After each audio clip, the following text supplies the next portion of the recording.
Hello and good morning. Just thought I'd do a video. This is before I've cleaned them out in the morning. So it's first thing in the morning. I've just come in and they're just having their veggies, just checking them over, making sure they're all okay, and then I'm going to clean them out in a minute. It's been a very windy night, but they're all okay and they're nice and snug and warm in here. I've got Dobby here, and he is next to, hello Edward, hello, can I see your face? Yeah, he's next to Edward. They are in the process of being bonded, so they're actually quite calm next to each other. They weren't initially, but they are. Next one up is empty at the moment, just ready for a clean out, as I've just popped Casper and Crinkle in the top. So they're in there now. I'm going to clean this one out underneath, and Leo and Max are going back into this one. They're inside but outside, if you know what I mean. In another area, ready for this to be cleaned out, and then they will come back into here because they were down in the bottom here, if you remember. Leo is a little bit sniffly, so I've brought him in just to double check he's okay, and he's fine. Just clipped all his fur at the back because it was quite matted. Leo, because he's a long-haired guinea pig, and really long-haired guinea pig, so I need to groom him, bath him and clip him, but obviously in the winter I don't want to bath him because he's an outside guinea pig. It would be too cold for him. So all I do is just clip any fur that needs clipping around his back end, just to keep him clean, tidy and mat free. So he's had a bit of a bad haircut, so yeah, which Max finds amusing, I think. And they're both fine. And also inside is Samson, near them. So yeah, he's got a double hutch to himself at the moment. He doesn't get on with any other guinea pigs, but he likes to have a friend near him to have a chat with. That's why those two are in there. Obviously I lost, those of you who've been following, I lost Oreo at the end of last year. So yeah, that was pretty tough, unexpected, because he wasn't very old. But obviously he went to see the vet. He had a urinary infection, went to see the vet, and obviously it just didn't happen for him. He just went downhill and died very quickly, as they do with prey animals. They tend to hide their illnesses, because he was getting better, and then all of a sudden that was it. So yeah, there was something going on there, which obviously I would have taken him back to have an x-ray, but obviously that it was too late. He just died really suddenly. So yeah, that's really hard with prey animals. Hello girlies, hello minstrel, you're so friendly. I haven't got any food. No, that's my finger, or my hand rather. I wouldn't put my finger there, you'd bite it. No, that's my hand, please don't bite it, that would hurt. That was a little nibble I had on my knuckle then from Gingerbread. Hello, because I do hand feed them pea flakes. Hello, and they think I've got some pea flakes. I do want to put my hand there so they can have a little sniff of me. Hello, you're so beautiful. Yeah, so anyway, everybody's okay. Apart from that, no signs of illness. And it has been cold outside. Obviously they're in a shed. It's protected from the wind, protected from the cold. It's actually really nice and warm in here. I've only got like a thin hoodie in here, and I'm really warm. So yeah, they are lovely and snug, and they have lots and lots of hay. So, and in the UK, guinea pigs can live outside.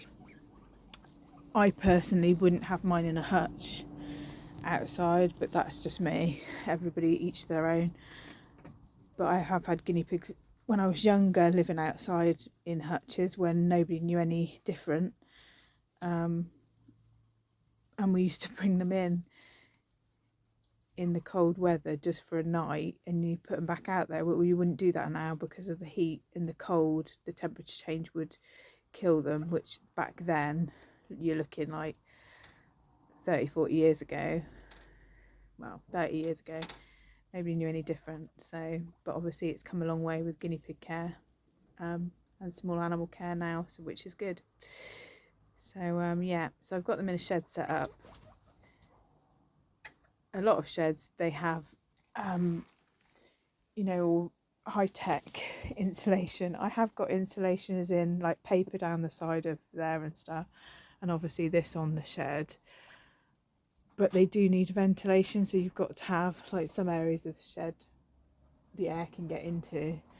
But like I say, as long as you've got lots of hay, lots of bedding down, lots of houses for them to keep warm. I'm more worried about the single ones because obviously they've only got themselves, they can't snuggle up to each other, but it is, like I say, really warm in here, so I haven't really got to worry too much about them. I would say guinea pigs survive better in the cold temperatures than hot temperatures. I worry more in the summer because it's just, you know, I've had one die of heat stroke, and it's not nice. So luckily I've you know, learnt from that and started putting ice bottles out and everything. Are you jumping around, Edward? Are you excited? I haven't even given you any hay yet. You excited? Yeah, you excited boy. You're so beautiful. You've grown up so much, haven't you? Don't bite my finger either. He has grown into such a beautiful guinea pig. He's really big now. Oh, he's really clean. He was one in December, I think it was. I've got his birthday written down. So yeah, he's going into a nice boy, and I'm hoping he's going to get on with Dobby, but I don't know, Dobby's a difficult one. As you can see, he's calling to the females because most of his family's down here. My husband did say that he would let me neuter one of my males, so I might have to neuter him, actually, Dobby or Samson, I don't know which. But you can see at the back there that Nova is grooming Pearl. They're snuggled together, so sweet.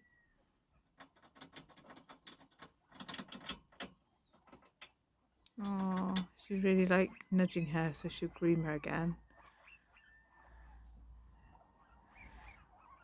And obviously, oh, and they're all a bit groomy today, actually. They're grooming each other quite a lot, which is sweet. But Dobby, his sister is that one and that one. Oh, where I'm pointing, that one. And also the one over the white one just there is his sister as well. And then his mom is this one here, Jasmine, who's a Himalayan. And his dad is Leo, who's inside the really long haired one. So that's how he gets he's got longer fur than his siblings. But yeah, he's got no point on him. And his mom didn't have much of a point on her either, on her nose, but his sister, she's the one with the point. Oh, and he's got a brother as well, actually. This is right, I keep forgetting there was more than that.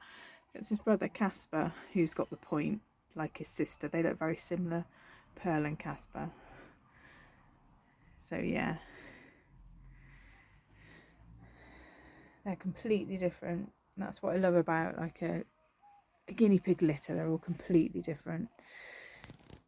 I know, you're a bit cold. Right, I'm going to bed them up with hay because they're looking a bit chilled. I'm going to just dig out some of this and put some fresh stuff in.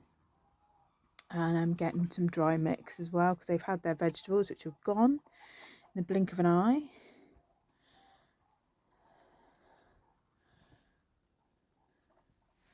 And you're excited for your hay, aren't you? Yeah. And there we go. A lot of people with males, they just tend to put them in together in a neutral area to try them if you've got a really young one, which I have done before and it does work. But this, I know that these two, if you just put them in together, they're not going to get on with each other because they're very dominant. They're a bit older. So this method has worked for me before, just side by side for a little bit till they stopped getting the aggression and the because they were being aggressive through the bars for a little bit. And then I will try them together when I think, you know, in a neutral area the same way. But they're gonna then know each other a little bit better from the scent, so it may work, it may not. My males are just always a bit dominant for some reason. Although, Edward, you shouldn't be. You've lived with lots of males, haven't you? But hopefully he'll be okay because he's a little bit older. So I'm hoping. And he did get on with Oreo okay. And then obviously Oreo got ill and I had to put him inside. And that's a shame because they would have got on, I think, really well. Well, they did get on really well. So, yeah, it's a shame. But I can't leave him on his own. He's got to be tried with somebody else. So... And if it doesn't work, then neuterin's an option because my neutered boar, which is in the corner there, Milo, he's going to be 6 this year, so he's getting on a little bit. And obviously he can't keep control of his females as well. It takes a lot out of him. And I would like to retire him so that he's got a nice, you know, just him and another female, maybe a couple of the older females that he likes, which is, he's a bit flirty. He really likes Minstrel. They seemed to get on, even though they had a full-on fight when they first met each other. I then split them up again and slowly bonded her with him, and it worked. So, and now they're inseparable most of the time. He loves all the new ones. They're all like trying to scent mark each other at the moment. So some of them must be in season. So yeah, another male to take the responsibility away from him a little bit so he can kind of retire and relax would be good, but we'll see.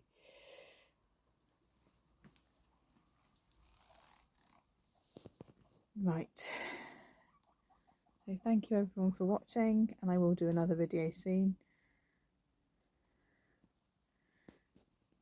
Any questions, just let me know in the comments, and thank you very much for bearing with me and sticking with me, and hopefully this will be a good guinea pig year.